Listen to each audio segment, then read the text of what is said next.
पंढरपूर येथे काँग्रेस पक्षाची पंढरपूर फलटण सेलची बैठक घेण्यात आली। महाराष्ट्र प्रदेश काँग्रेस कमिटीचे प्रदेशाध्यक्ष माननीय श्री नानाभाऊ पटोले, माजी केंद्रीय गृहमंत्री माननीय सुशीलकुमार शिंदे व सोलापूर मतदारसंघाचे नूतन खासदार माननीय प्रणितीताई शिंदे, सोलापूर जिल्हा काँग्रेस कमिटीचे अध्यक्ष माननीय धवलसिंह मोहिते पाटील यांच्या नेतृत्वात सोलापूर जिल्हा काँग्रेस कमिटीचे कार्याध्यक्ष माननीय डॉक्टर नंदकुमार पवार यांच्या मार्गदर्शनाखाली व काँग्रेसचे ज्येष्ठ नेते प्रकाश तात्या पाटील यांच्या उपस्थितीमध्ये पंढरपूर तालुका काँग्रेस कमिटीची व फलटण सेलची आढावा बैठक घेण्यात आली। या बैठकीत विधानसभा उमेदवारी विषय व कार्यकर्ता विधानसभेसाठी सक्षम कार्य कशा पद्धतीने करावे अशोक पाटोळे यांनी सांगितले। तसेच ज्येष्ठ नेते माननीय प्रकाश तात्या पाटील यांनी आढावा बैठकी दरम्यान सांगितले, निवडणूक कोणतीही जिंकायची असेल तर कार्यकर्त्यांनी विश्वासाने कार्य केले पाहिजे, तरच उमेदवार जिंकतो। यावेळी बोलले। तसेच हनुमंत मोरे यांच्या अध्यक्षतेखाली विधानसभा आढावा बैठक प्रसंगी समीर कोळी, सोलापूर जिल्हा ओबीसी अध्यक्ष माननीय अशफाक सय्यद, सोलापूर जिल्हा कामगार माथाडी अध्यक्ष संग्राम जाधव, अल्पसंख्याक पंढरपूर शहर अध्यक्ष अशोक पाटोळे, सोलापूर जिल्हा ग्राहक संरक्षण अध्यक्ष अक्षय शेळके, किसान काँग्रेस अध्यक्ष तानाजी रंधवे, मल्हार फाळके, प्रकाश साठे, नामदेव साळुंके, पंढरपूर मंगळवेढा युवक काँग्रेस विधानसभा अध्यक्ष बलदेव शेळकर, मालवाहतूक संघटना सोलापूर जिल्हा अध्यक्ष तात्या फाळके, सोशल मीडिया अध्यक्ष बाळासाहेब आसबे, समाजसेवक शिवाजीराजे धोत्रे, मिलिंद आडवळकर, पंढरपूर शहर उपाध्यक्ष काँग्रेस मनोज गंधारे, दिलीप कोरके, संजय थिटे, अशोक आवथाडे, पिंटू आडगळे, दत्तात्रय शिरखाने, हनुमंत नाईक नवरे, भैया जामदाडे, समाधान गायकवाड, राहुल आडगळे या सर्वांच्या उपस्थितीत बैठक संपन्न झाली। आणि शांत मनाचा निर्णय घेणारी ती माणसं जिल्हाध्यक्ष म्हणून धवलसिंह मोहिते पाटील आहेत।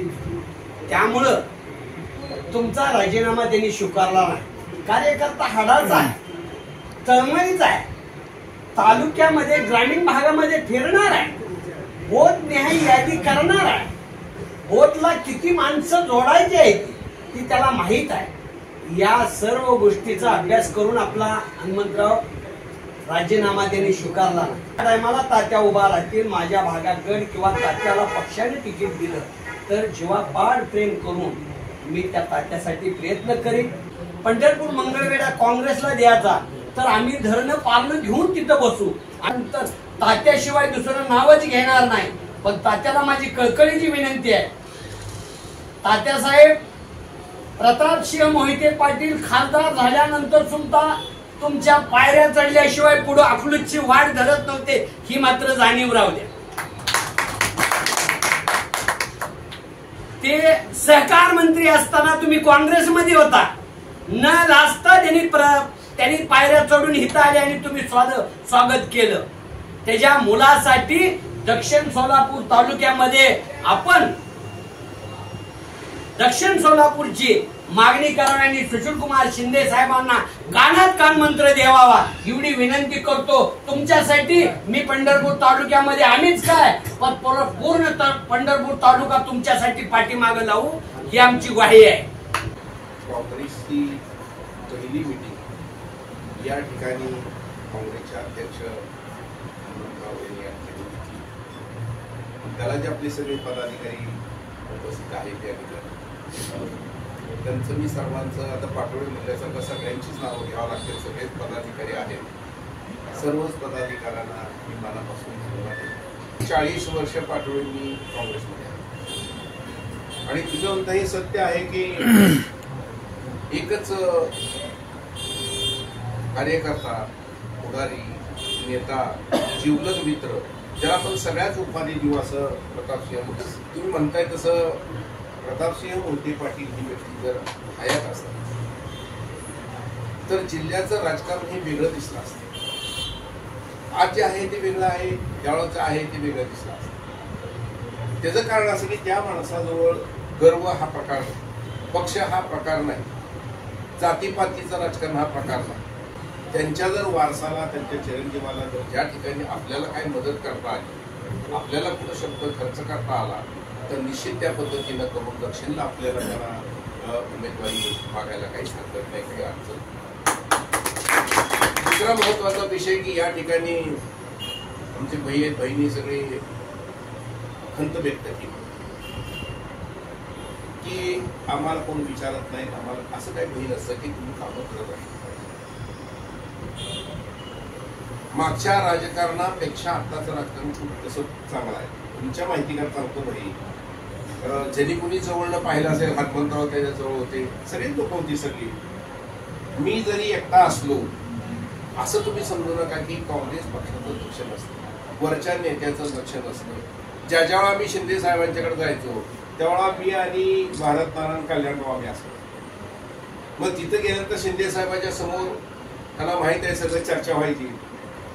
मी म्हणलं साहेब ह्या दोघांना काय वाटते मला माहित नाही, ह्या दोघांच्याकडे 2-2 कारखाने आहेत, केवढी यंत्रणा आहे, मला काय असं घेते मला काही कळत नाही. मी वनम्यानं आर्मी म्हणलं माझ्या मागं कोण नाही, पुढं फक्त तुम्ही आहे म्हणलं. काय की दोघं हसालेली काय वेळेला तुम्ही शिंदे साहेबांच्या कानात काय तर सांगता काहीतरी खडेल. त्याच्यामुळं शेवटी एक लक्षात ठेवा, भाई कुणाकडे किती मोठी यंत्रणा असतो, आपल्याकडे फक्त काँग्रेसचा प्रामाणिक उद्देश असतात, आपण काँग्रेसचे प्रामाणिक असतो. राहता राहिला प्रश्न आता तुम्ही आता निवडणुकीचं वातावरण सुरुवात आहे, निवडणूक आहे, सगळं आहे. हनुमंतरावने मिटिंग बोलवली, 4 माणसं असू द्या, हनुमंतराववर कुठली यंत्रणा नाही, काय नाही, तरी माणसं येतात. तो माणूस काँग्रेससाठी बोलवतो. निवडणुकीमध्ये निवडणूक लढवायची जर असेल, निवडणूक जिंकायची असेल तर काय होतं त्याच्यामध्ये प्रामाणिक अप्रामाणिक, युद्धामध्ये प्रामाणिक अप्रामाणिकचा विषय त्याच्यामुळे मग आपण थोडं मागं का पडतो. तुमच्याकडे मग कारखाना नसेल, बँका नसतील, अमुक नाही, तमुक नाही, यंत्रणा नाही, पैसा नाही, पण प्रामाणिक तुम्ही असताच म्हणजे तुमचं ऐकतो. मीटिंगमध्ये तुम्ही कितीही गेले तर बोलताच येतं. तुम्ही आता हातभर एवढं लिहून कोणत्या ताईला पाठवलं, शिंदे साहेबांना पाठवलं, त्याच्यात काय बोलले का नाही, कारण तुम्ही प्रामाणिक कार्य करता. आपला काँग्रेसची जी ताळ आहे ती सोडायची. आज मीटिंगला काय सांगितलं हनुमंतराव, तुम्ही अध्यक्ष आहे ना, शहराचे बी अध्यक्षाला सांगितलं तुम्हाला ज्याच्यावर मीटिंग घ्यायची तेव्हा घ्या. बिहार सबसे तेज न्यूजला लाईक करा, शेअर करा, सबस्क्राईब करा.